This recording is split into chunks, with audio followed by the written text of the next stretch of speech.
Welcome to the Recliner Media Network and our full course press with a little bit of late. We're late to the draft, I guess you can say. The limo was late picking us up, making the red carpet and all that stuff. So we're a little late, but we're here for the 2026 WNBA draft, and it's already it's kind of gone already as the draft has gotten started. It started at 5:00 as we're here at 5:30, getting it going here Mountain Standard Time. But we're here, we're rolling. Real quick, I want to, as Jaquez was just drafted by the Chicago Sky. Let me run down the picks as they are so far. Dallas had the number one pick. They pick AZ Fudd. No surprise there with all the additions that Dallas has made in the offseason, especially in the front court. You weren't going to see Awa or Lauren Betts go there because of that. All the stuff that they worked on there. So AZ goes first. Olivia Miles goes second. Awa, like I mentioned, goes third, and Lauren Betts, Colorado girl, goes fourth to the Washington Mystics. And as we said, Jaquez just went now to the Chicago Sky as Toronto is on the clock. The new Toronto Tempo, as we are joined back with Michael Spillane. Michael, how are you? We're a little late to the draft, but we're here nonetheless. We're here. So what do you think of the draft so far? Is it going off how you anticipated it, or are there any surprises? I think we all imagined AZ Fudd would be the number one pick to Dallas with her partner in crime, Paige Becker. So they reunite from their UConn days, and now a special link up in Dallas. I honestly was not. I knew Olivia Miles would go in the top 5, top 10, obviously, but I did not really see her going second overall. Minnesota needs some help, especially at point guard. I mean, they almost depleted their roster, and Nafisa Collier is going to still be out for a few weeks, maybe a few months to the start of the season with her injury that she sustained last year. And how about the Chicago Sky's offseason, by the way? Unloading Angel Reese and then going crazy in free agency, making trades, getting Rakia Jackson from LA. And honestly, the person who's kind of lost in the mix in Chicago is Haley Van Lith, and me and you are big H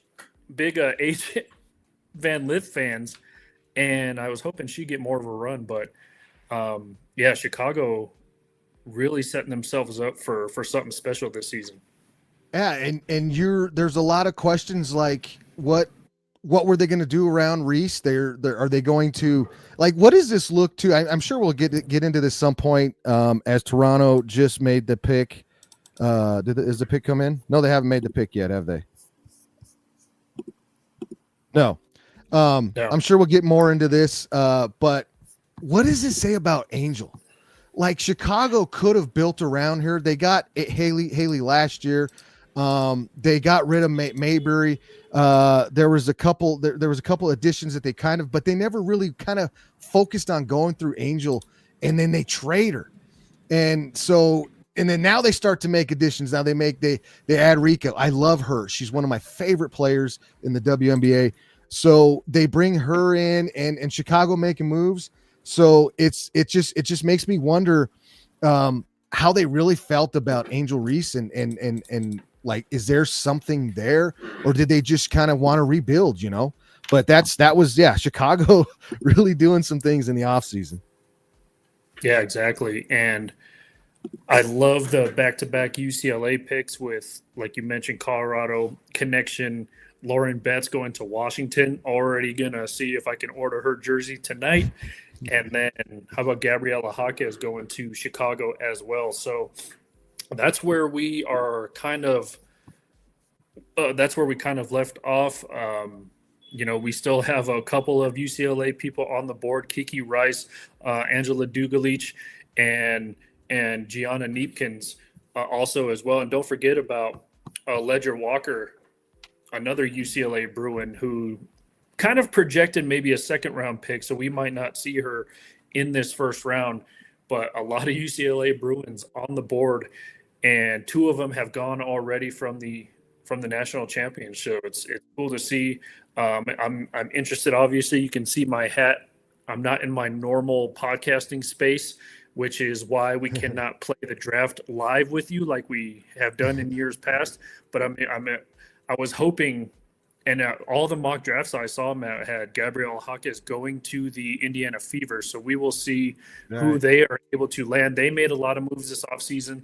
They're running it back with Lexi and Sophie. They brought in a couple big free agents to go along with a healthy, by the way, healthy Caitlin Clark. So we shall see who they go with in this first round pick. So what do you make of, while we have a little bit of time, what do you make of the expansion draft between the Toronto Tempo and the Portland Fire? My girl Bridget Carlson selected number 1.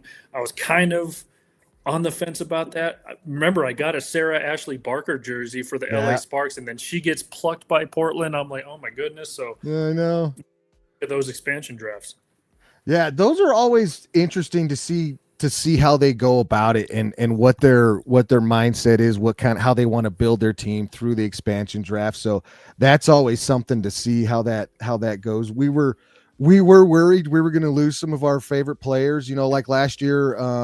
I think Kate Martin, she got moved around a little bit. We were wondering if Lexi was going to go when they had the draft last year. So it's always something to, when they have, and I don't know if you've noticed, they're looking at adding more teams, and I don't know how far that's going to be down the pipe, but they're looking at adding more teams. So this is just going to get bigger and bigger. The WNBA is going to add more teams. We're hoping to get a team here in Colorado or in Denver as soon as possible, but you're always looking at those expansion drafts. You're going to lose one of your favorite players from a team because you just have no chance of what could happen.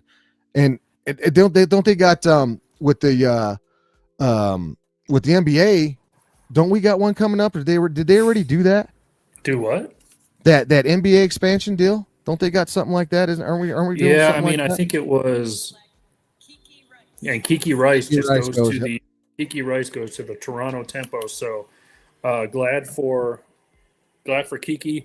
Yeah, and I think they announced they announced Cleveland, Detroit, and I forgot the third city that they announced. I mean, they announced these like a year ago. Portland, I think. Yeah. Philly. Oh, yeah, Philadelphia. Yeah. So that's 3 straight UCLA Bruins off the board in consecutive picks, by the way. That tells you a lot about where they're looking. They're drafting.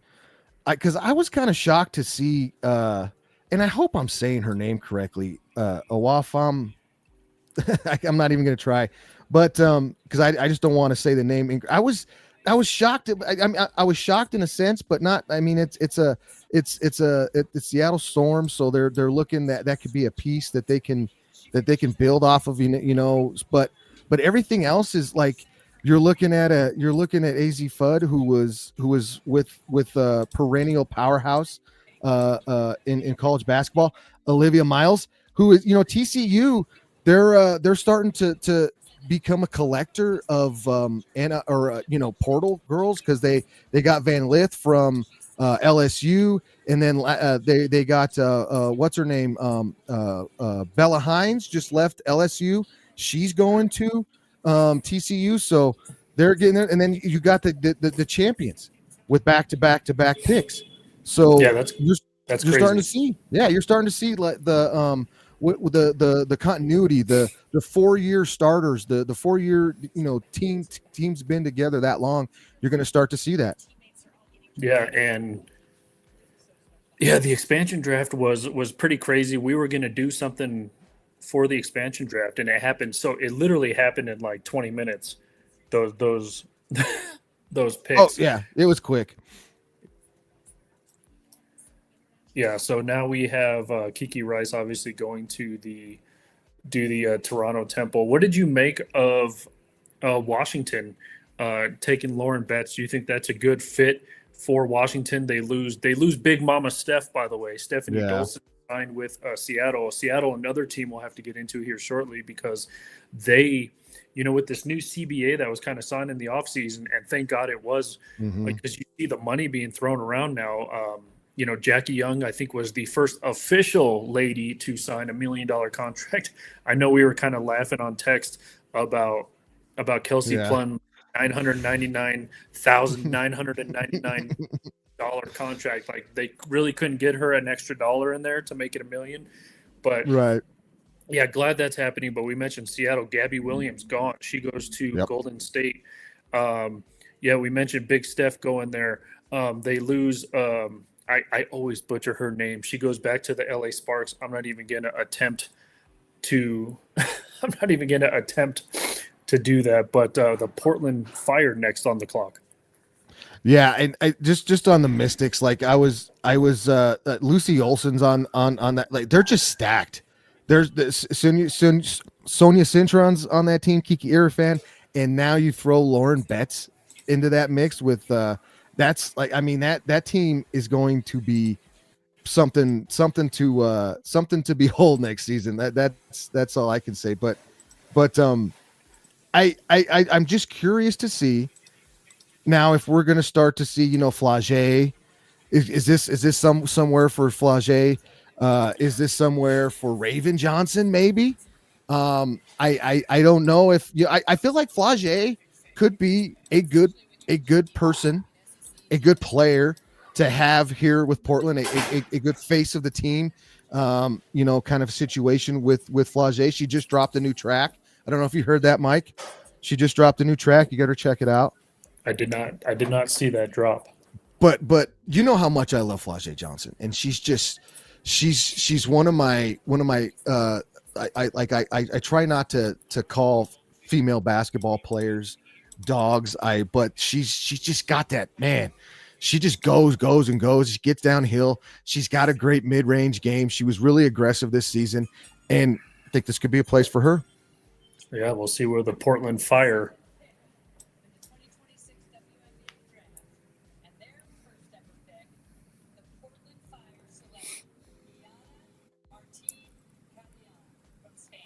Okay, Iana Martin Carrion. And another overseas pick. I don't understand these picks. I got nothing wrong with, like, I'm going to be honest. I guess we could YouTube her. We could look her up.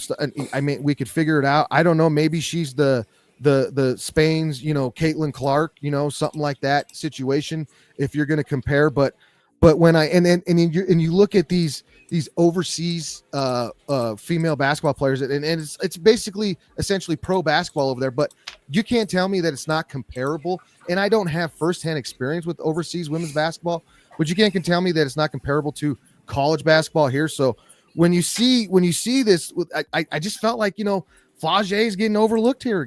I said it earlier, and again, I could just be so naive with these players, with these girls. I don't know a lot about them, but I've watched these 4-year players play for teams, and what they do get better and better and better. And it's just crazy to me that this is, we're starting to see this, in the NBA. You see it. Victor Wembanyama, he went, you saw that. Luka Doncic, you saw that. Nikola Jokic, even though if it was a Taco Bell commercial pick, but you're starting to see that here in the WNBA. I don't know what you think about it, Mike. Do you know anything about this, about her? No, never heard of her until this very moment. And yeah, we heard rumblings last year about Dominique Malunga, who went to Seattle in the draft last year. We kind of heard rumblings because, maybe, I don't know if it's good or bad, but we heard rumblings because she could dunk. And right. That's obviously not a thing that you see often in women's basketball. We saw, Lisa Leslie do it a long time ago. We've seen Candace Parker do it in college, and Dominique Malunga did it in Unrivaled. So we heard rumblings about her coming over from France, and because they called her her and Wemby are both from France, so we heard her as the female Wemby, as Golden State's pick is in. Here, maybe Flage here. There it Yep. is. Yep, Flage Johnson going to the Golden State Valkyries.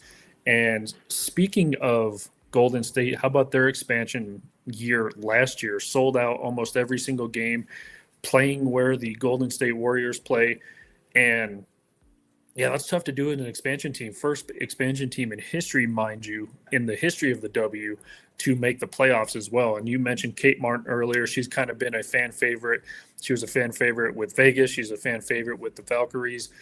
They're making some moves this offseason. We talked about Gabby Williams. So we will see how Flage is. She an immediate starter for you for Golden State? I would think so. I would think so that she would jump right in there. I mean, why the heck not? You know, she's got the pedigree. Just put her in there, let her go. But there's probably gonna be some learning curve, some filling out. So maybe she doesn't get full on starter minutes. The WNBA rotations are interesting to say the least. We've talked about this before. Sometimes like I feel like the rotations should be less. The benches are big. So yeah, I think she should get a look at starting, if not immediately, sometime soon in the season. But this is I really like this pick. It's a team that's in its and again, like, you're trying to build a franchise. You're trying to get people to come in and watch you. And for me, if I'm Portland, and maybe this is good for her too. Maybe she didn't want to go there. Like, maybe this is a good place. She's going to be in Golden State. It's California.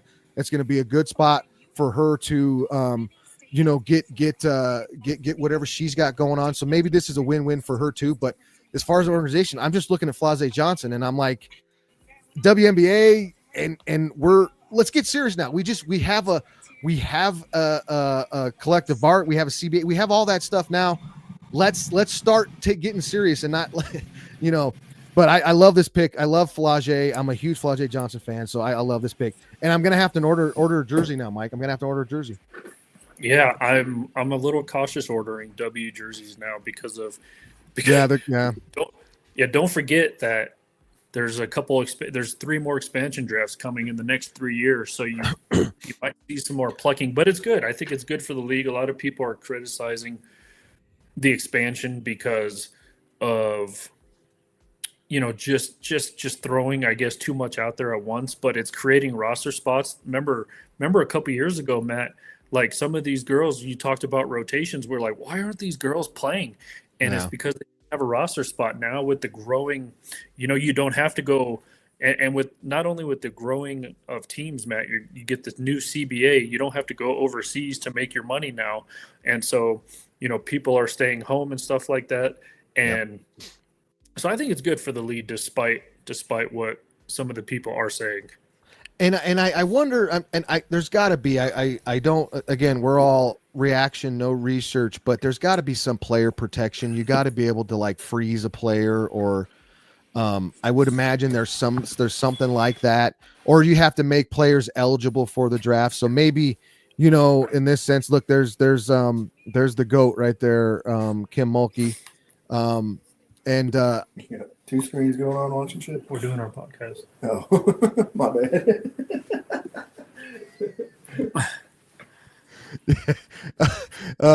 Was that live? Did I do that live? Yeah, I think you muted me instead. Oh, I did. Yes, I did. It's cool though. I did. That's part of it, you man. Get when you're flying at the seam of your pants. That's right. You don't get this anywhere else. You don't get it anywhere else, any other place. But yeah, I love the expansion draft, and I'm sure there's certain player protections, but it's good for the league, and like we were talking about it last year. This draft, we got into the second round and the third round, and you're just filling holes at that point. Now the second, third round, the draft, it's going to mean more. Like now you're drafting for depth. Now you're maybe looking for projects, some stuff like that. So the more teams we get, the more players, the bigger rosters you're going to get. So it's going to be good all around. Yeah, and Washington how about Washington with 2 picks in the top 10, and then we'll get to the Fever, but Washington has the next pick. Speaking of the Fever, we kind of mentioned the I guess getting the band back together. I think we were all holding our collective breath, Matt, about Sophie Cunningham. Especially because she announced that she was going to be a contributor for one of the outlets Right. for the WNBA this season. So I think everybody was just kind of like, what is going on? And then she was kind of posting some cryptic posts and stuff like that. And then it came down yesterday morning that she had re-signed with the Fever. So that was good news. And they bring in Monique Billings. She played with Golden State last year, so some depth there. I was hoping, Matt, and maybe we'll see it with the next pick number 10 to round out the top 10. I was hoping they would get a bona fide center. I know they have Demiris Dantes. I know they have Aaliyah Boston. I still think Aaliyah Boston is more of a true power forward. She can play center, obviously. We saw what she did in Unrivaled and stuff like that. But I was in my fever dream, pun if you want, that they would somehow make a trade up and somehow snatch Lauren. But can you imagine Lauren Betts playing? Oh my God, that would have been outstanding. And yeah, again, nothing against Demiris Dantes, but I'm hoping they get a center. I don't know who else is available that's center size, because we all know that Lauren Betts is freaking 6'7", and so I'm hoping they just get a piece that they can put in the middle. We saw Dantes last year. I know she was injured a lot. The whole Fever team was injured, and somehow they were a couple minutes away from making it to the finals. Yeah. And yeah, what are you hoping to see from the Fever with their next pick? I agree. Like I would like this pick, but like you said, like you can't really look at this draft and the bigs are gone, almost. You got the big from Spain, she went 3, and then there was Lauren there, she's gone. Dantes, like we've talked about her. She's big, but she had some concussion issues last year. And then when she was on the floor, she kind of became a liability in some certain situations, because when the other team would go small or go fast. Here comes the Mystics pick, by the way.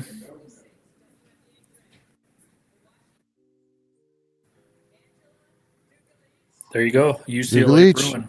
Boom, boom. That's 4, right? Reunited with Lauren Betts in DC. How about that? Oh wow, that is something that's cool. Like, and you see that a lot too. And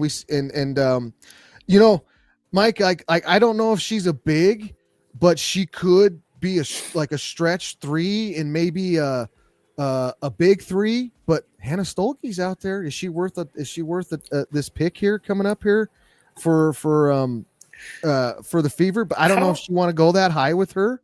I was gonna say how. Yeah, how tall? I feel like, obviously in college, they had to move. She's big, her, They had to move her back to her, I guess, true position at power forward, because when you have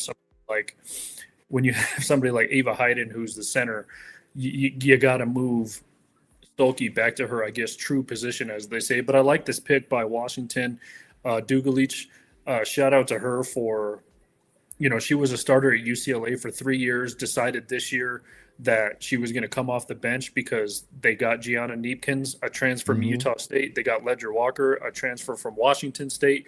And she's like, listen, I'm going to come off the bench. We're going to put all of these what could be awkward situations for the starting lineups to bed. And and look what happened, Matt. She was Big Ten Sixth Player of the Year. She was clutch in so many situations for UCLA throughout their tournament run and their championship. She's 6'4", like you mentioned. She could play the 3. She could probably play the 2. She can bring the ball up if you need her. She's a great ball handler for her size.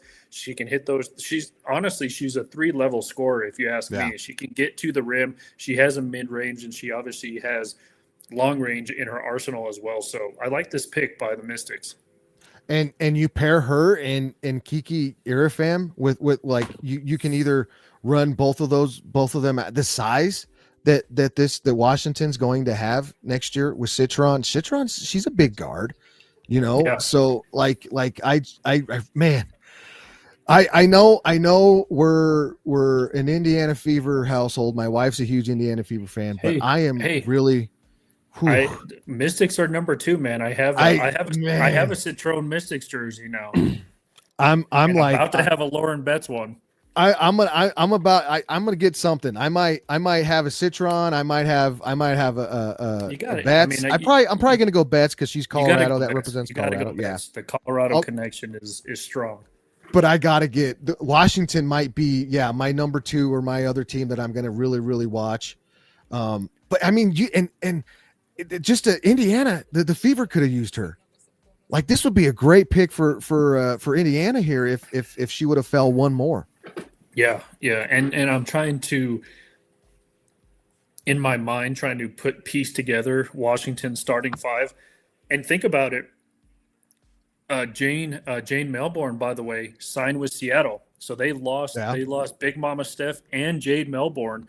They both signed with Seattle yesterday, so I'm hoping that moves Lucy up the depth chart. She obviously she played a lot of games, came off the bench and stuff like that. But I'm hoping her on the. I was afraid she was going to get plucked in the expansion draft, but they must have threw the enchantment charm on her and protected her, and she was not picked. I'm happy that Lucy stayed with Washington. And, also Suge Sutton, we forgot about her. She was picked in the expansion draft. So they lost a lot of guard depth in the expansion draft. And then again, I remember Georgia O'Moore. She was hurt last year. Yeah. I would assume she would be the starting point guard if all else failed, because we'll see how her rehab is. And everyone almost forgets about Georgia O'Moore because of the injury. She didn't play at all last season. She got injured in training camp. And unfortunate injury too, because she was one of our favorite players. Yeah. Yep. I was gonna say I loved her in the tournament last year playing for Kentucky. She was a transfer from was it Virginia Tech? Something like that. She transferred to Kentucky from somewhere on the East Coast, but all reaction, zero research. And so, I mean, I would imagine she is number 1 on the depth chart as far as point guard. Here comes Indiana's pick.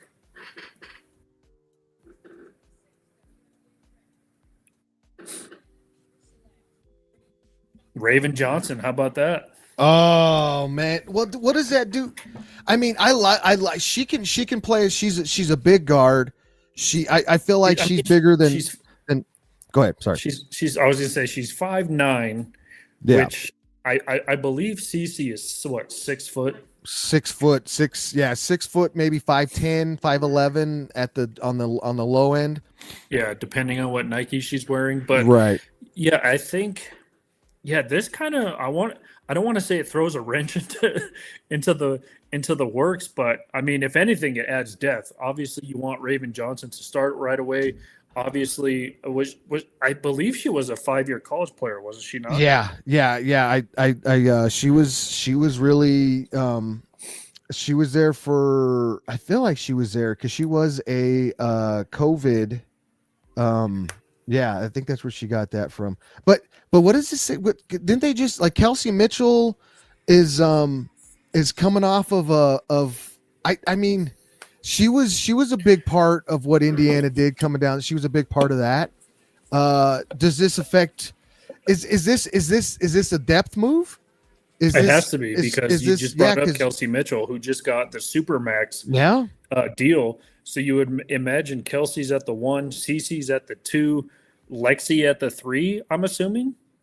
Yeah, her and then Sophie remain a 6 player. She brings that spark off the bench. You also have, I forgot her name, she was on Dallas last year. She's got a hyphenated name. They just signed her today. You could throw her at a power forward. Obviously, you have Aaliyah Boston. And so, I would imagine this is just kind of guard depth. And also, she reunites with Aaliyah Boston, South Carolina alums. Yeah. It's got to be. It's depth and development. I mean, she can come off the bench, and like I just feel like she can do. She's like defensively, like this is where she's going to shine this year, is coming off the bench and getting those defensive minutes. I don't know exactly how much they're going to want her to score, but she can defend. She's a really good defender. She was a big reason why South Carolina was so good against LSU, and then even in that game against UConn, her defense is really good. So I think this could be, now that the more that you look at it, it could be more of defense, especially a good defender off the bench, an on-ball defender. So that's where you can look at it until she gets her feet gets set. But I think she could deliver offensively, but it's a depth move for sure, with spot starts here and there, with injuries to, they're going to get hurt, they're going to be out. So, and she can even play the two with with in and out with Caitlin. So we'll see. But I think defensively, she's going to this year. She's defensively is where she's going to make it. And how about this? The Mystics' third pick in the top 15. Excuse me.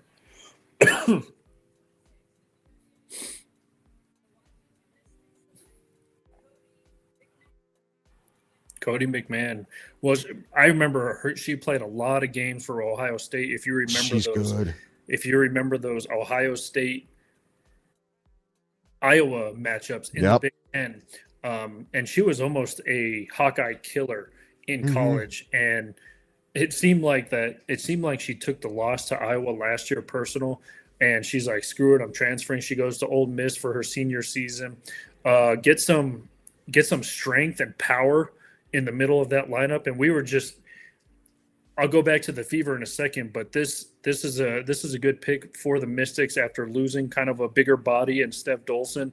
You kind of have that quote unquote enforcer now in the lineup. Again, it's hard to predict whether she's going to be a starter thrown in right away, if she's going to be coming off the bench, what have you. But if she does come off the bench, that's a pretty good, bench depth if you're Washington, with Lucy Olson and now Cody McMahon coming off the bench for you if you're a Mystics fan. The Mystics might win a championship this year or next year. Like it's if they stay healthy, there's a lot of pieces there. And this is one of my favorite players of the draft. I didn't really know where she was going to go. I didn't think she was going to go to one of those expansion teams that were higher up in the draft. I thought she could go outside of the top 10. But definitely a first rounder. But she, like you mentioned, everything there. We watched her a lot in those Big Ten games with CC when she was at Ohio State, and then when she made the move this season. I love this Washington's team. I love this team. This team is just, it's got a lot of our favorite players on it. That's like, it's just crazy. What's funny is I was afraid to get a Lucy Olson jersey in the offseason because I thought that she was going to get plucked in the expansion draft. And, she still might in the years to come, but I'm glad she got the playing time she did. Going back to the Fever really quick, we were trying to predict their kind of their depth chart and their starting lineup. Now you throw Raven Johnson. I'm kind of shocked at that pick. I'm surprised they didn't go with a bigger body. They had South Carolina had another draftee. Yep. You remember how do you say her last name? Okot, yeah. She's a monster. I mean, she's also 6'7", by the way. She's the same height as Lauren Betts, and she was only a sophomore or junior this last season. She got denied reinstatement in college because she played overseas, and they counted those 2 years as eligibility somehow, some way. So she was denied to come back to college in the States. So they're like, well, you're eligible to go to the WNBA draft if you want to. And that's what she did. So I'm kind of surprised that Indiana did not go with a taller, more down low type of person. That kind of tells you that maybe they like Dantas there. They like Aaliyah, but like you said, man, I feel like Aaliyah's good defensively, and she can guard the 5. She could guard the middle, but having that extra body on there for them to do that, so Aaliyah can maybe not so much take a rest on defense, but not work as hard. If you're gonna, because as soon as they started to go through her last year, that's when they started to play really, really good. They started to come together, and they started to do. They were a couple plays away, So I would have loved that too. I'm right there with you. Another bigger body to develop and just to throw out there to go with to put Aaliyah, put like a meat shield against Aaliyah so she doesn't get those fouls, or that maybe the defender, the one in the middle that would normally guard Aaliyah, has to guard the other big, and then you get a smaller 4, smaller 3 that guards Aaliyah. So that could have presented a lot of problems, but we'll see. I really think now that I'm looking at it, this is probably a defensive deal. They got her, they got Raven to come play defense, and it's good if that's what they're going to want for her to do. It's it's a value pick there for her defense. Is a top 10 defensive pick. So I do like that aspect, but I'm like you, a body, especially one that was there. Maybe they looked at a Cotton. Maybe they thought that she's not there. If she's still around when they come a pick again, maybe they'll take her there. But I think they do. And when this draft is over, it would be nice to whatever is available to add another bigger body. Yeah, and Connecticut with the Connecticut Sun, soon to be again the Houston Comets, but yeah, so they did get purchased by, was it the owner of the Houston Rockets? But it's going to be interesting to see. They bring in Brittany Griner on a max contract, so she leaves Atlanta only after one season. You know, they do have Aaliyah Edwards, a lot of Aaliyahs, by the way, and Yep. You know, Connecticut, they lose your girl Marina Mabry in the expansion draft, and then Love her. Toronto subsequently gives her a max contract, and so Connecticut are who are you building around? It can't really be Brittany Griner because she's a 13-year vet, by the way. Not a lot of people don't realize she's been in the league for 10 plus years. Long time, yeah. You know, and a bigger body, could be wearing down soon. You saw her; she didn't play as much in Unrivaled because of those aches and pains, and so it'll be interesting to see who Connecticut builds around after what seems to be a roster overhaul. Maybe they're just shedding some weight to move back to Houston. I don't know what their plan is, but we'll see. It'll be interesting to see who Connecticut drafts here. You know, they don't have much. They drafted your girl last year too, Anissa Morrow from LSU, so you have that to hang your hat on. But where do you think Connecticut goes with this pick? Because they're in the middle of a major roster overhaul right now. Yeah, and the Brittany Griner looks like just to keep butts in the seats. You know, you get a perennial All-Star, you get a all WNBA Hall of Famer probably when it's all said and done, and you get her, you put her there, you got her to put butts in the seats. You got Anissa Morrow. I like her. She's a one of the best rebounders I've ever seen. But is she somebody you could build around? Like we don't know. Could Connecticut look at doing maybe getting a draft or I'm sorry, making a trade and trading for somebody that's up there, trading for one of those other players? They didn't obviously make a trade here to move up in the draft to get one of these girls that could be a franchise build around her. So yeah, I think it's an overhaul. They're going to probably try to be competitive this season. But yeah, they're going to look to either build through the draft or do what they can in free agency, or maybe even make some trades coming down the stretch here. But yeah, I think the Brittany Griner move was just to get the butts in the seats, and then they're just going to see where they can go from there. And then we see the Atlanta Dream have the 13th overall pick right behind Connecticut, and then we'll obviously stop. I think Kathy Engelbert is on her way out to announce this pick. There she is. It's surprising she got an applause when she came out, unlike most other commissioners. We'll see who the Connecticut Sun right.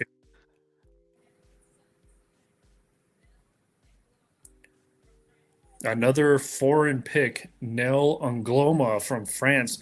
She was a lot of the mock drafts that I saw, Matt, that had her in the top 5 in this draft. So she slides all the way down to 12, which is kind of interesting. Maybe just the teams didn't see what the experts on the internet saw with all these mock drafts. But interesting pick for Connecticut. You mentioned keeping butts in seats. A lot of Sun fans, well, they're not going to be around much longer. We'll see how long it takes for Connecticut to get a team back. But a lot of Sun fans, as of this season, will be scratching their heads with this pick. Oh yeah, and then even the Houston, when they come, when they transition, you're going to be looking over. Hopefully she is. Again, I don't even know where I could go to watch international women's basketball. I don't watch men's international basketball, so I don't know why I would go watch. So we don't see these girls, but hopefully she is one of those players. Like you said, she was mocked in some mocks in the top 5. So she's got whatever it is. She's got a little bit of it, and there's teams that were looking and curious about her to take it. So this could be one of those. I bet you they're looking at it. Connecticut's looking at it from this situation where I might as well just take a flyer on her, see what she's got, and we'll go from there. But yeah, this is again without really, and I just see some of these players, and I'm just curious to see, this one picking a player like this here is kind of where it's like, okay, yeah, this is a good pick, a good a place to take a player like this. She looks like she's a bigger stature guard, so that's always good. I've noticed a lot of these women that are getting drafted, as far as stature goes, they're bigger in stature. AZ's a little bit bigger in stature. Raven Johnson's bigger. And so I'm noticing there's a lot of size to maybe not in height, but just the stoutness of some of these guards. And that really adds to what the WNBA is getting to. There's these bigger physical guards. Yeah. And I mean, I thought she was taller. I thought she was like 6'2", but they have her listed right now at 5'11". She averaged 15.5 points this last season in the French league, and like you mentioned, whatever league that they find them from. Obviously, these teams are sending scouts all over the world to see what talent is out there. But going back to the Atlanta Dream, Matt, you lose someone like Brittany Griner. You bring in your girl Reese's Pieces, and you heard the head coach of Atlanta the other day say she's a rare talent. And look, for all the crap she gets, Matt, like I think we mentioned this last year in a couple of shows last year, like all those haters that talk, she would probably dominate you playing one-on-one. So yeah, for sure. Yeah. And it is funny. They're like, all these social media. I don't know how these outlets and all these social media pages end up on my feed, but they're like, think of a duo nickname for Angel Reese and Brittany Griner, and we're like, have you not seen the news? Like, Brittany Griner already left, right. And so, yeah, Atlanta's another interesting team. I really like Ryan Howard. I think, I mean, skill wise in this league, Matt, I think you got it. Ryan Howard, to me, is right behind like an Asia Wilson. Just the power, the speed, the skill. I mean, she's what we call in baseball a 5-tool player, man. A 3-level scorer is Ryan Howard. You mesh that up with the guards they have as well. So Atlanta could be a fun team, but you lose a big piece in Brittany Griner, who, again, you could tell she was dealing with something last year, and that led into the unrivaled season. And so Atlanta's going to be an interesting pick here as well at number 13. Yeah, I mean, You're thinking the size with Reese, you kind of, do you want to add to that, or do you want to throw guards? Remember Pow's over there. She was one of my favorite players last year, South Carolina. She was huge over there. And I just, with there's Medina Okot from South Carolina. So they kind of go size, size with size, which is smart. And by the way, I misspoke earlier. Lauren Betts is 6'7". Okot is 6'6". So you're losing an inch. You're losing an inch. Yeah. So they, excuse me. They get bigger. Because they already have a couple forwards that are 6'3", over there in the Dream. Like you mentioned, Ryan Howard, she's a big guard. Angel Reese is going to add a lot of physicality down low. Like you said, she, for all the me bounds that she gets the hate for, she works her butt off down there. She works her tail off down there. So this Atlanta Dream, I would like to coach this team. This would be a fun team to coach. There's a lot of things going on here that you can work with, and I would like Alicia Gray's on this team. Yeah, I was just It's about to like say I love Alicia Gray's she's game as well. Jordan she's Canada. tremendous. Yeah. It's like a South Carolina. There's a South Carolina alum. If you really want to kind of look at it, they're going to be four South Carolina players on the Dream squad now. So, this is going to be an interesting team to look at this season, to follow. But I do like some of their players there, and this is a good pickup there. It's going to add size, and she's skilled, man. She is a skilled big. It would have been nice to get her more time to play in college, but it is what it is. Rules are rules, I guess.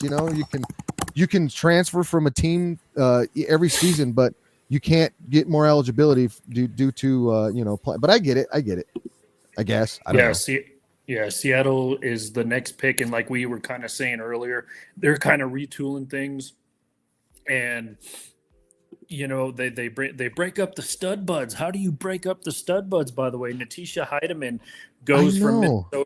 I mean, she did get a decent contract from Seattle. You lose Gabby Williams. Not only Gabby Williams, obviously very good on the defensive side is Gabby Williams. So you got to. I mean, you're building around Dominic Malunga. Does she transfer into the starting lineup? We mentioned Big Mama Steph joining Seattle. We mentioned Jade Melbourne joining Seattle. How about Katie Lou going back to Seattle? So we'll see her. And, yeah, it'll be interesting to see who Seattle picks. We saw one of the UConn girls too get plucked. Was it by Portland as well? And Nika Mule, I feel so bad for her. How about two ACL tears in 2 years? I like Mule, yeah. Yeah, that is just crazy. And if you heard the kind of the tear jerker comment by the Portland Fire's general manager saying Nika Mule was a personal pick for her, and then basically saying we're going to bring her back to life. Like we're going to get the best medical team around and bring her back to life. So I thought that statement was cool. But Seattle's going to be an interesting pick. They need shooters. I don't know how much arsenal you have. So I think this might be a good spot for Gianna Neepkins from UCLA. Yeah, she would be a good pick here. God, I mean, maybe Van Sluten. I don't know. She's still out there. That's a sneaky little somebody that I've been kind of keeping my eye on. Seattle picks Tiana Mayer from Duke, and we saw Duke's almost kind of impressive run in the tournament until they ran into the likes of UCLA. And I mean, that game where that last second shot was just rolling around the rim for what seemed like 10 minutes. Yeah. Tiana Mayer was absolutely shut down by UCLA's defense in the Sweet 16 or Final Four, whatever round it was, all research, zero reaction. And so I even got that wrong. But yeah, this is an interesting pick because Tiana Mayer, a point guard, she's going. Now what do you do with Natasha Heidemann, who you just kind of signed to a long term kind of whatever the terminology now for these contracts now, because obviously in the NBA you have super maxes, and now you have a lower max, you have a 2-year max, you have a veteran max. All these maxes are getting a little confusing, but not totally surprised by this pick. And it was Ashlyn Jackson, by the way, who made that last second shot for Duke in the tournament. She's still on the board as well. And Connecticut will get another pick here, and they just showed Gianna Neepkins waiting for her pick. Maybe they'll reunite her with a couple of UCLA teammates. We don't know. Connecticut has another pick, and then Seattle with another pick. So we're getting to see some back-to-back picks here. But yeah, this was an interesting pick for Seattle, because what does that do? Do you put Mayer at the 2? What do you do with Heidemann? You also have Jade Melbourne. So you got like Indiana now, you have a lot of guards on the Seattle roster.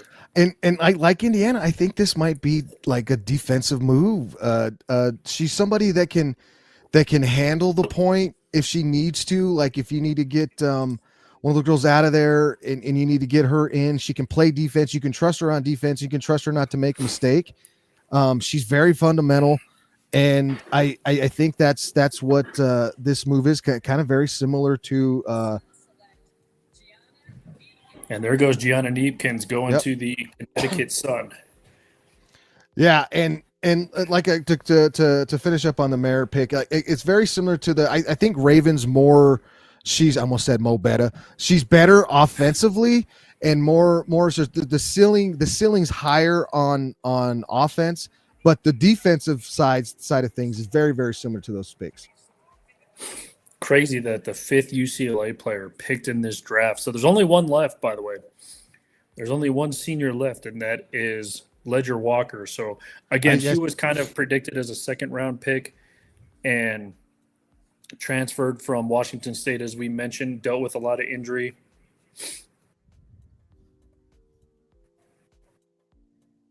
But yeah, Gianna Neepkins was clutch in a lot of moments for the UCLA Bruins in that title run. Another 3-level score. You saw those. I mean, you saw those fadeaways in the paint. Mm-hmm. Saw her get to the rim with some reverses, and then just it's an unorthodox looking shot from three, Matt, but she knocks him down. Oh yeah, she's and this is just another like a tip of the hat to Corey Close. She's standing there clapping as the fifth UCL as the basically all of her starters are gone essentially. I'm pretty sure I'm not speaking out of, I think that was the starting five, if I'm not mistaken. I got to double check that, but if you're seeing this is like the fruits of your labor from a coach's perspective, seeing all of your players. You just won a national championship and all of your players are gone in the top 15 picks. Your starting five essentially gone in the top 15 picks. So that's huge for UCLA. And this is just another a value pick here. You're getting a player who's done it and just won a championship, and she went through it. She was contributor to her team. She averaged 14 points a game.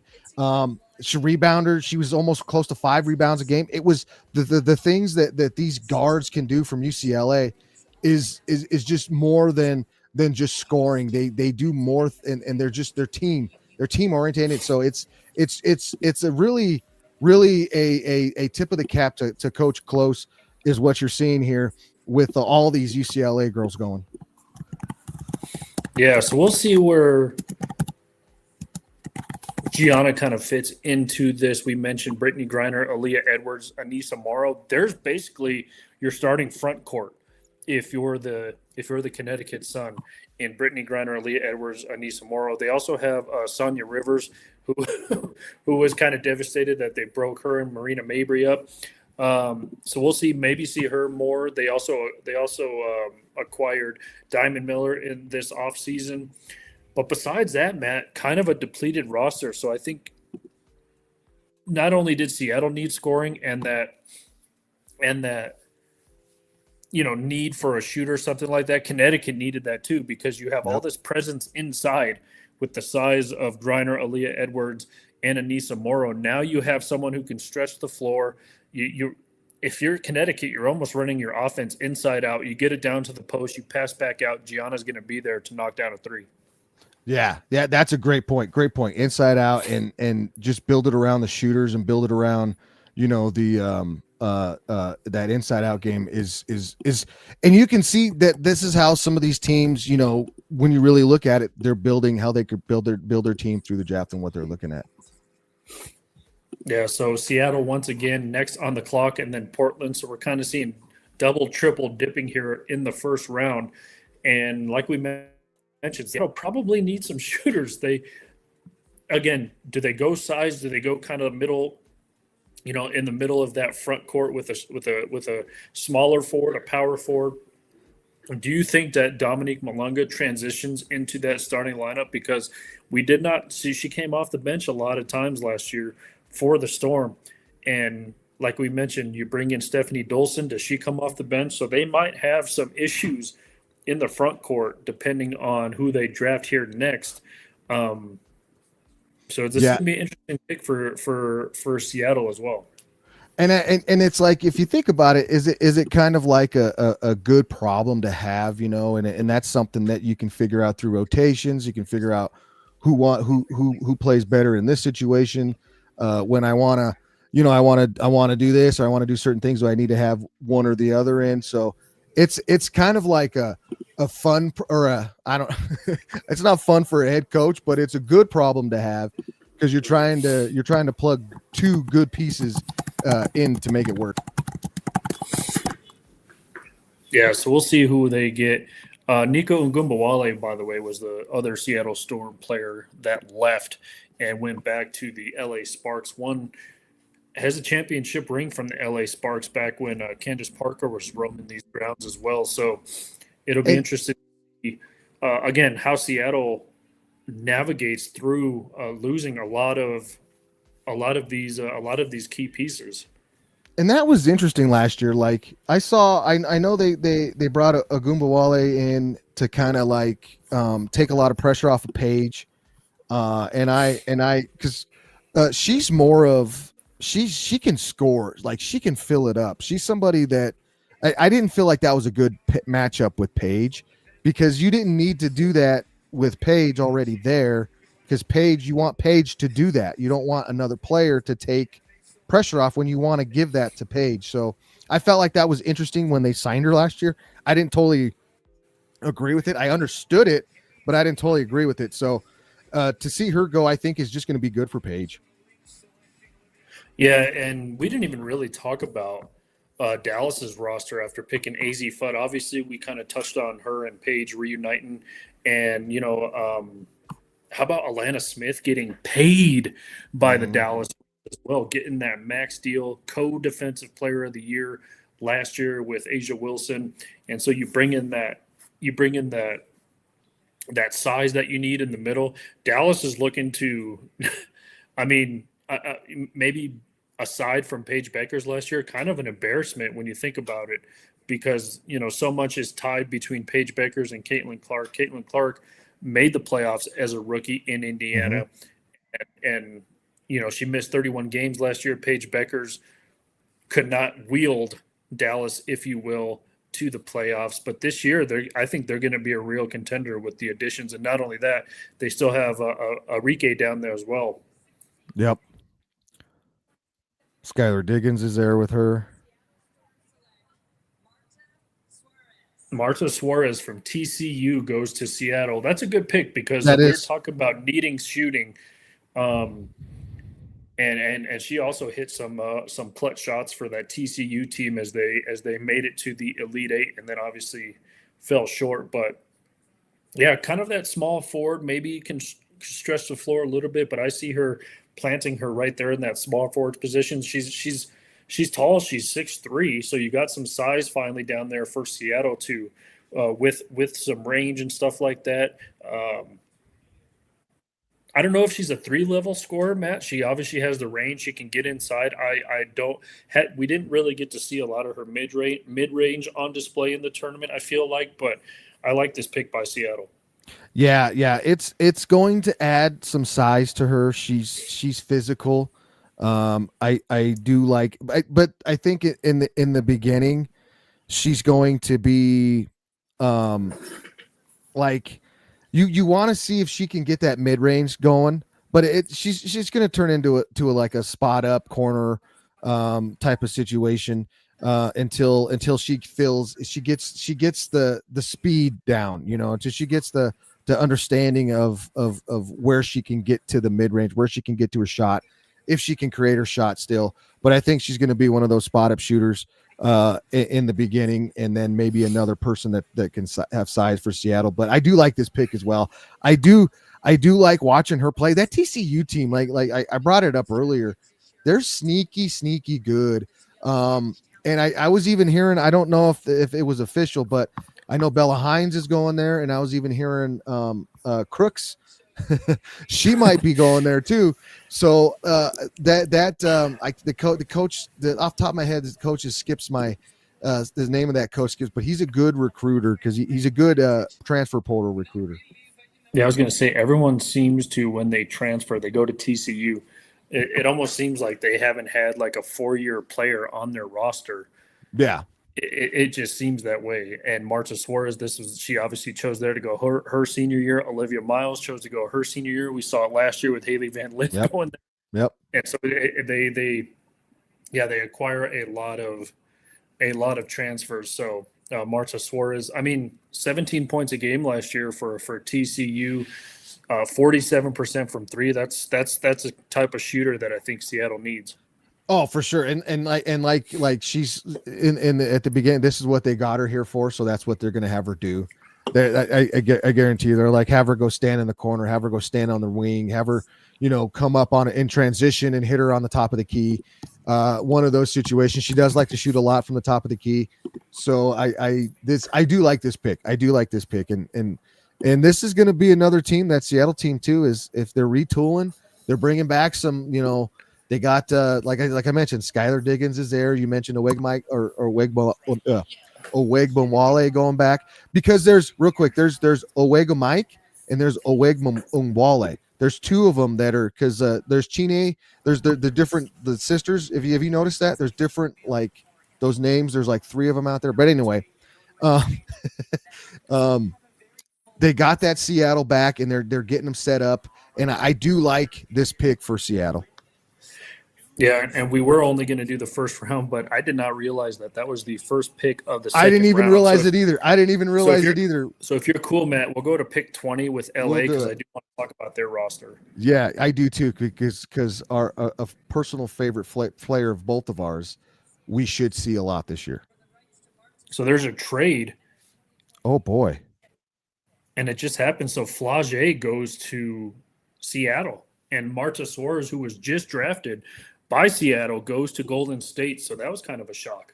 And you don't see trades. Like, I was going to ask you, Mike, like at the beginning, do we ever see trades? And we don't see, and that this is interesting. I would love to hear more about this one. Yeah. Portland, by the way, just drafted Freda Buhner from Spain. So another international pick for Portland. And keep in mind, Matt, they have an international GM, the same lady who I was talking about, who was talking about Nika Mule and bringing her back to life. So she does have a lot of international, I guess, scouting experience. So I guess we got to keep that in mind as Portland bringing in a lot of international talent. And I mean, going forward, like I would really like, but see, I don't know, Mike. Going forward, I'd like to look into these players so we can know more about them. But I don't know if it's just gonna, if I have, maybe if like you start hearing these names pop up, we'll maybe go to YouTube, start watching them a little bit more, because I'd like to know more about these women that are coming from overseas, just to see if they're legit enough to be picked up here. You know what I'm saying? We just don't see them. Yeah, and excuse me, I said Freda Buhner from Spain. She's actually played in Germany, so that's where she's coming from. So yeah, interesting move by Seattle and Golden State, swapping Flage Johnson and Marta Suarez, who again we just saw get picked. And so that was an interesting trade. Like you mentioned, we don't see a lot of trades in WNBA, but I guess when you add a bunch of expansion teams, you have the bandwidth, for lack of a better term, to make draft night trades. And did you notice that I don't know if you got to see what was included in that trade? So it was Suarez and a future 2028 pick for Flage. Yeah. So that's one of those picks that's like, I mean, I don't know. I want to compare it to like a Phillip Rivers getting exchanged for Eli Manning. Remember the San Diego and New York Giants swap. I don't want to compare it to that. Oh, here comes the sun. And here's Connecticut with another pick.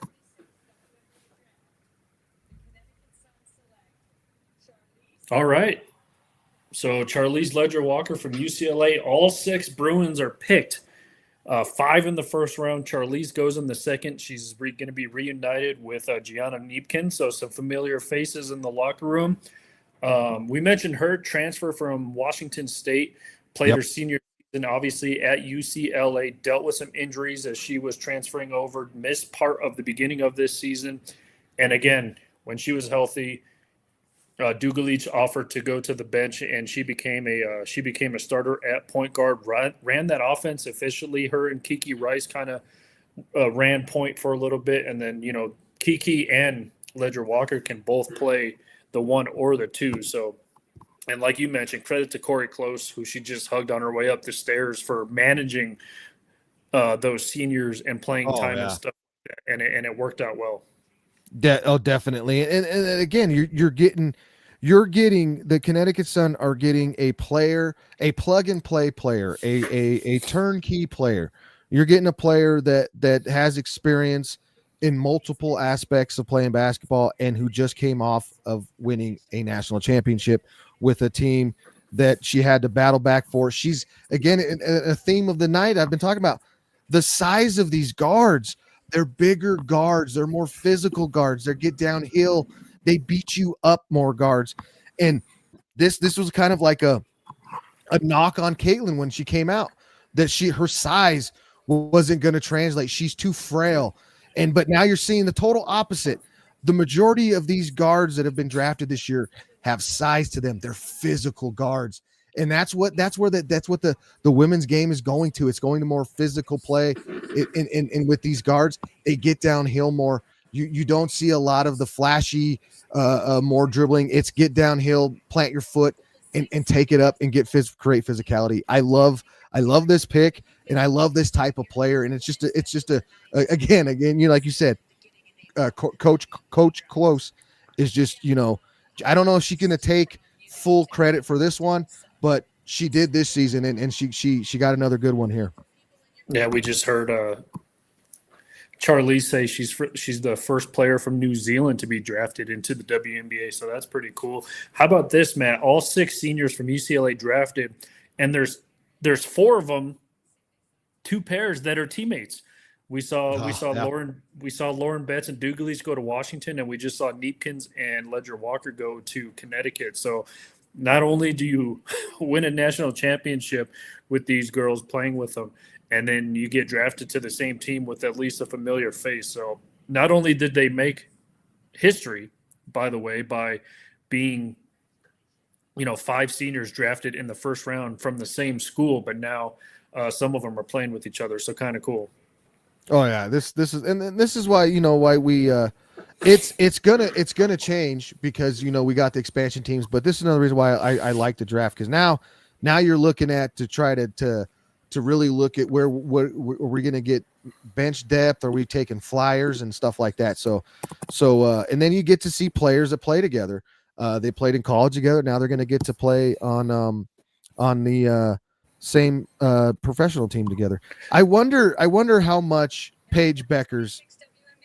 Oh, here we go. The Washington Mystics select Prosper from the University of Notre Dame. Kazan Prosper, so the first Notre Dame draft pick in this draft.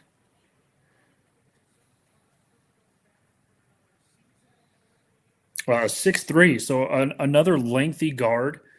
Could probably play some 4. I know we've done away with numbers and positions and what seems to be. That's why I like the women's game so much, Matt, because they still have that old school post. We saw it. So that's why I loved watching UCLA play so much, because Lauren Betts just dominated the post.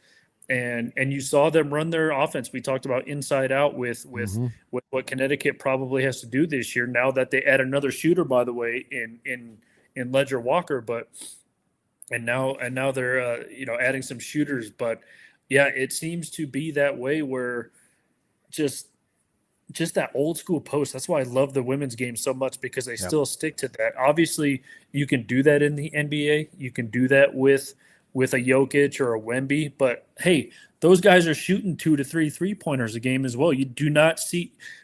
I mean, if it was the men's game with this UCLA women's team, Lauren Betts shot 0 of 0 from 3 points.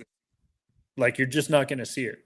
No, you're not going to see it, and it's you're gonna like yesterday, for example, the Nuggets, and Jonas was out there, and he went big, he got big, but you very seldom see that. You very seldom see that in the NBA, but you do see it a lot in the women's game. And then the pushback will be like, well, that's because the women's game's less athletic. Well, in my opinion, it's more fundamental.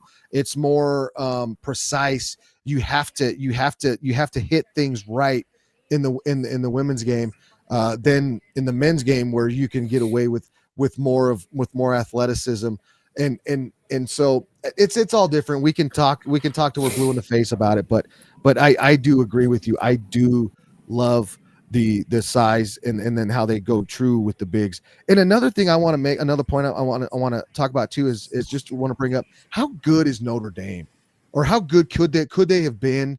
I think it was a bad timing. They had Citron last year. You had and Hidalgo was kind of coming on last year, and then but this year she really fully blown up. You just had her get drafted now. And there's a couple other girls too that I'm forgetting. Well, can you imagine if Olivia Miles stayed there? Yeah, I was just gonna say. Yeah, I was just gonna. Yeah. It's like the potential of what could have been. They have a great coach there too, and I mean the Notre Dame is they're putting out a lot of players. They're a lot of W players. So the last pick we are going to do is number 20 here. We are in the second round of the WNBA draft. So this will be the 5th pick, 20th overall, but the 5th pick in the second round, and it's going to be by the Los Angeles Sparks. And I'm excited for the Sparks season as well. I know you're a big Kelsey Plum fan. Did you ever order her jersey, by the way? Well, I got it was the scary shirt because they had to re-sign her first of all. They had to re-sign her first of all, and then they're just too close to Laker colors. It's just too. That's why I got the black one. So I got a Sarah Ashley Barker jersey. I was so excited for her to get. I mean, she had a terrific senior season at Alabama. Not only that, she is very nice to look at. That was another reason. She's also really good at basketball. Again, an expansion pick for Portland. But I was excited. That's why I got the black one, Matt, because it's just black and a little bit of gold trim. Not Lakers colors. It's not Lakers colors. So I got a Plum Dog shirt, and I think if I order a jersey, I'm going to order her college jersey, her Huskies jersey. So, but yeah, she's probably outside of what because Diana Taurasi is my all-time favorite women's basketball player ever, and one of my favorite basketball players of all time. But Kelsey Plum she's probably up there in top 2, top 3 for me. I love the way she plays basketball. She's just so good, and she's goofy. I love that goofiness that she has, but she's a lefty. And then I mean, Mike, we get to see a player who we haven't seen play, who's one of our favorite players, Cameron Brink. She's hopefully going to get some minutes, or going to get a lot of minutes. She's one of our favorite players. You know, when she came in the league, we didn't get to see her, but I'm hoping, like this Sparks team, it could be very, very interesting with what they got going there. Yeah, I mean, their starting 5 is kind of already solidified. Obviously, you have Plum Dog, you have Derica Hamby. Now you bring back Anika Ngumbawale, Cameron Brink. I absolutely love Ray Burrell. By the way, they re-signed her, so I'm excited for the LA Sparks season. They have the next pick in this draft, so we will see. Plum Dog averaged almost 20 points a game last year. Hamby was right behind her at 18.5. So Cameron Brink only played in 19 games last year. So as she recovered, however you want to say it, from her ACL injury, her rookie season. So we didn't, like you mentioned, didn't get to see a lot of her. And then they bring in, I love when Erica Wheeler, E-Weezy, was on. I was just gonna say, she was on Seattle last year. She's bringing so much of that dog, and for a small player, she's got that dog in her. And I love Erica Wheeler. She goes to the Sparks as well. Is going to be that spark plug off the bench. You could I would love to see an offense with the Sparks where you run Plum Dog and Erica Wheeler at the same time. That would be a sight to see. Again, just that spark, pun intended, off the bench as LA's pick is in.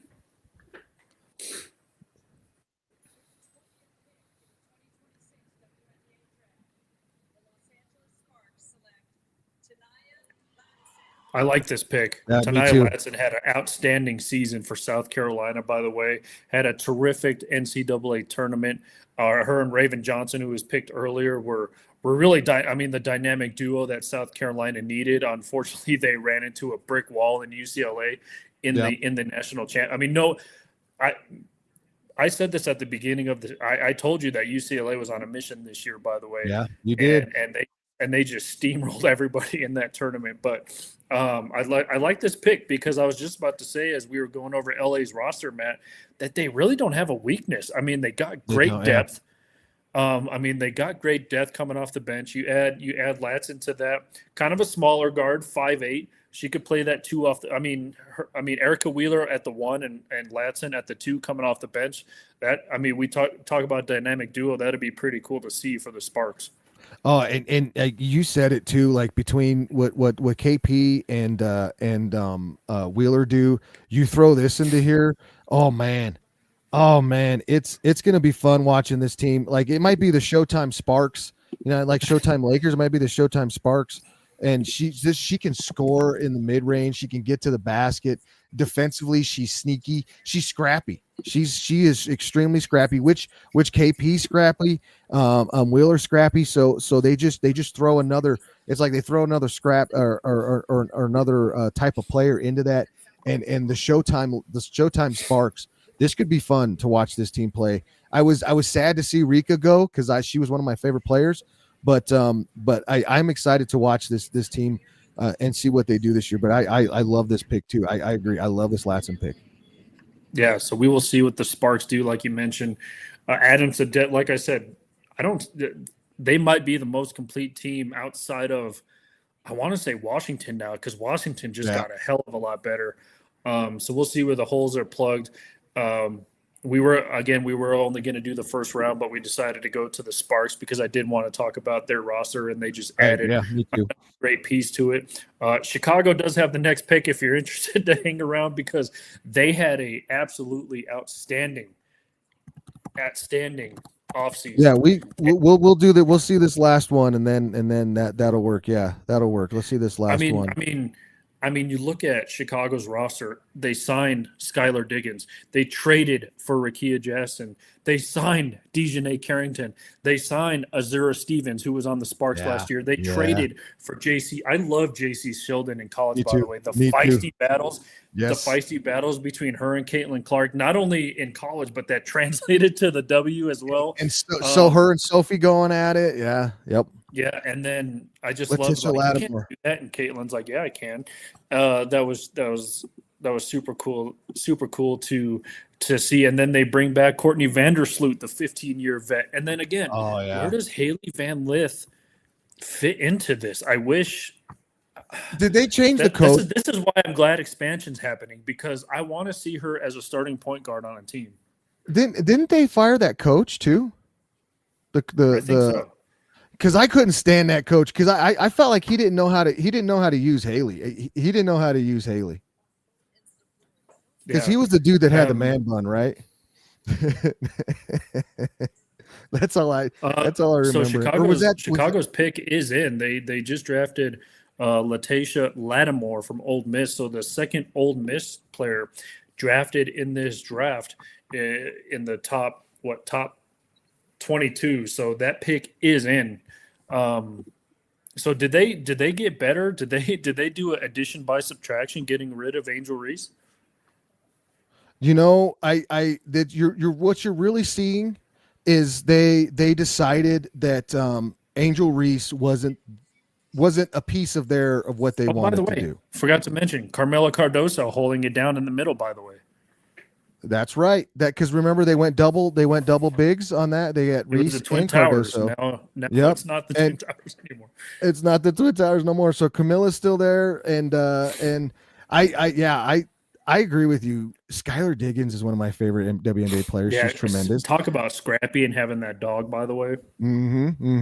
A Notre Dame alum. She's been in the league for quite some time. But and then you mentioned Vandersloot. She got hurt last year.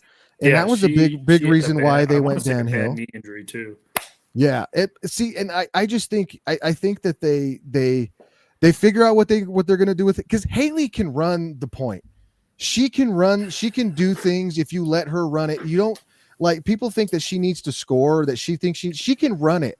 She can run the point. You just need to let her run it. Dejanay Carrington, you mentioned her.